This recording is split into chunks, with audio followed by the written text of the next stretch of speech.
even larger than our own NATO partners now have. American families are paying historically high prices for everyday goods, and their families, primarily the working class, will continue to bear the burden of rising costs for possibly the next several years. And as our small and local businesses look to regain their footing from the pandemic, they are faced with a government-caused labor shortage, forcing service disruptions.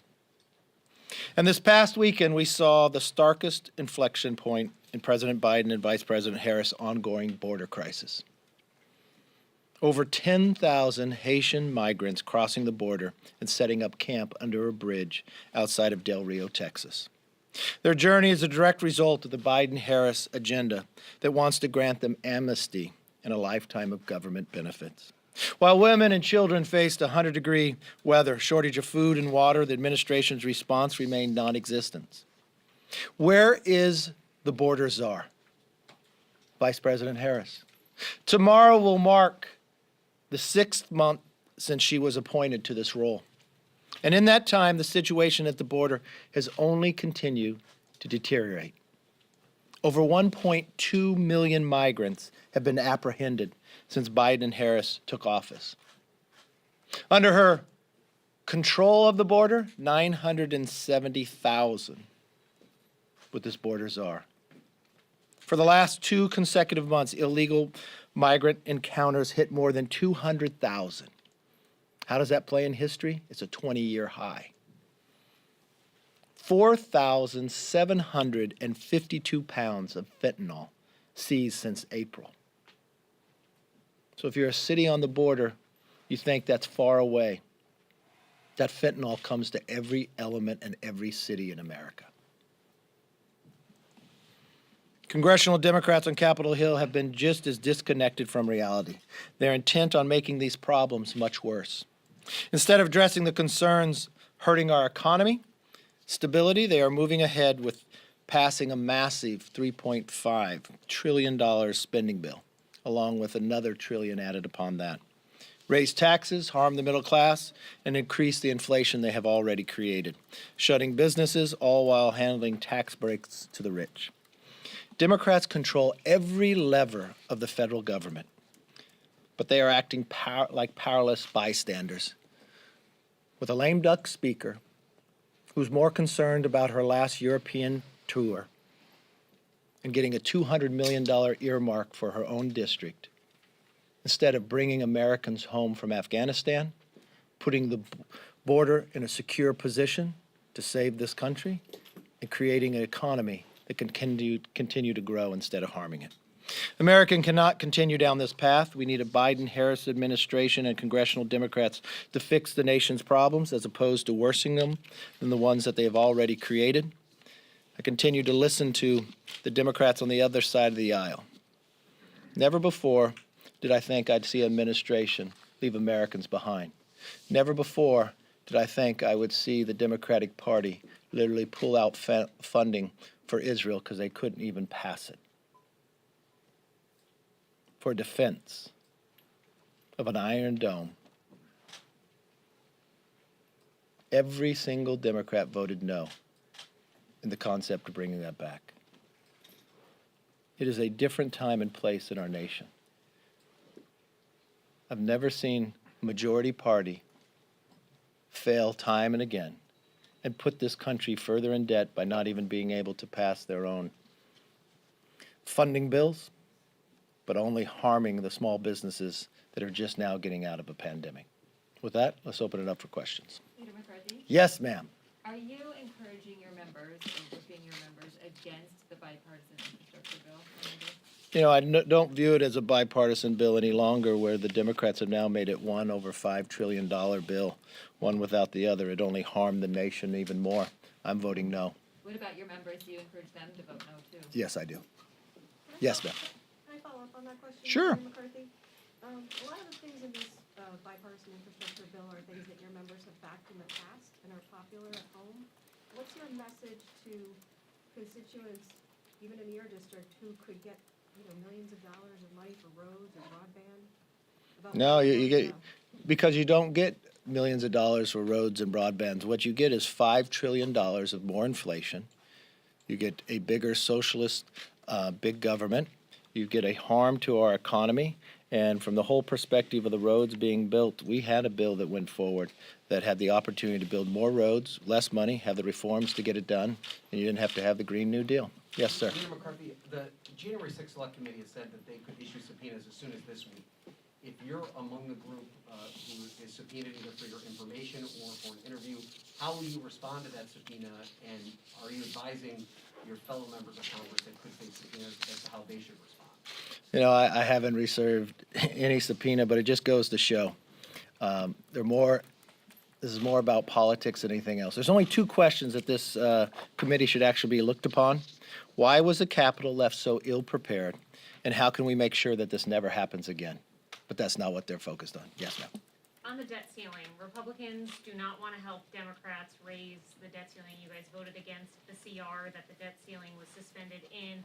It looks like it's going to be a process for them to get this $3.5 trillion reconciliation bill through, which is the argument for how they should raise the debt ceiling on their own.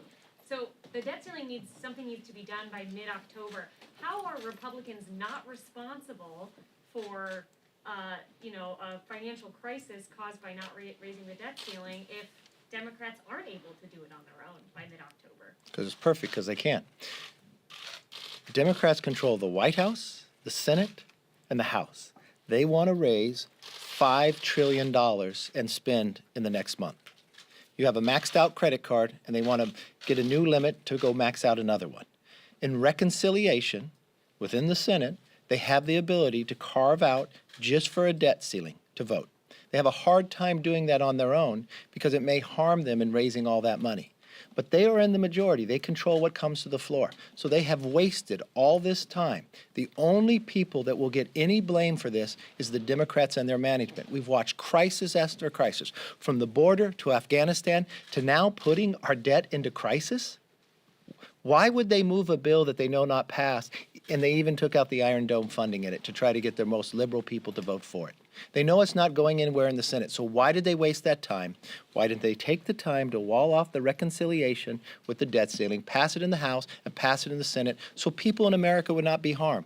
Because they cannot manage. That's the only answer to the question, yes. Americans are going to Follow up on that, the Treasury Secretary was just here Mhm. with the Speaker and Leader's Chamber. Can you talk a little bit more about your conversations with her last week? And at this point, is there anything that can change your mind about supporting a debt limit suspension or increase? I'm not going to increase a debt limit to spend another $5 trillion in the next month when we have inflation and small businesses being hurt. That's not the place for it. The Democrats control the House, the Senate, and the White House. The Democrats have a mechanism already in place to use reconciliation to pass it with a simple majority of the members in the Senate. If they want to raise and spend another $5 trillion, that's what they need to do. They understand that. But what they're doing is causing havoc for the country and others. I've worked with our Secretary of Treasury when she was with the Fed when we raised the debt ceiling before. I do not see why the Democrats are making more problems with the economy simply from the fact that they're not managing.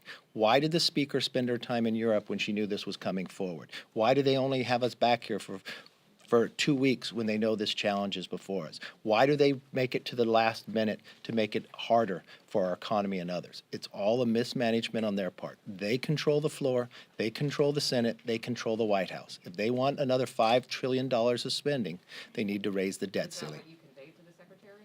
Very clearly, yes. Secretary and I had a very good discussion. We've been through this before. I was the majority whip when we passed it the other time. My conversation with her, take Mitch McConnell at his word. Stop playing political games with this. Don't take us down this path.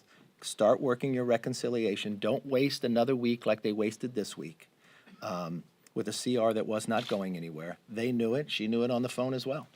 Leader McCarthy. Yes, ma'am. The federal deficit through the first 11 months of this fiscal year was $2.7 trillion, and the federal debt is now over $28 trillion. Will President Biden or Speaker Pelosi ever balance the budget? Not if they continue to add another $5 trillion. Our GDP is about 23. You've got a real challenge. Every great society has collapsed where they've overextended themselves. And this is exactly the path that the Democrats have put us on.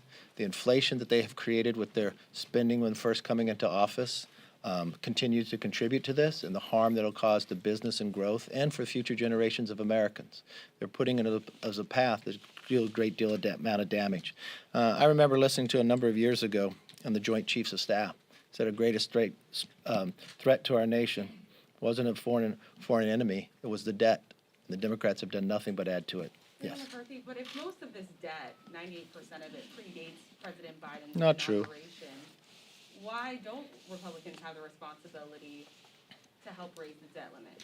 That's a great question, but your question is not correct. Let me educate you on one point. The last debt ceiling we raised was on a date certain, not a dollar amount.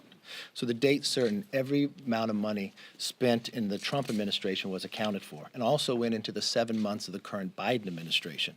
The reason why have a challenge of raising the debt now is because the Democrats want to spend another $5 trillion. So for every family member at home that's sitting in a tough situation, that they're spending more than that they bring in, that they're using all their credit cards to live off month after month, and the credit cards have now hit that limit. What they're now asking is, can we get more credit cards and max them out in the first month of getting them? That's what the Democrats are doing, but they're making it a worse problem and situation. They control the House, they control the Senate, they control the White House. They have a mechanism that they're utilizing to spend another $5 trillion. In that mechanism also allows them to raise the debt ceiling with their own members. That's what they would have to do to make that happen. I don't believe it's smart for America to spend another $5 trillion. I'm opposed to that. I would think most every American would be opposed to that, especially the next generation. Leader, I wanted to ask you about the Women's Health Protection Act. I asked Speaker Pelosi earlier, and she said about the Archdiocese and the Archbishop of San Francisco warned that this bill is nothing more than a child sacrifice and urging Catholics to pray and fast to defeat the bill.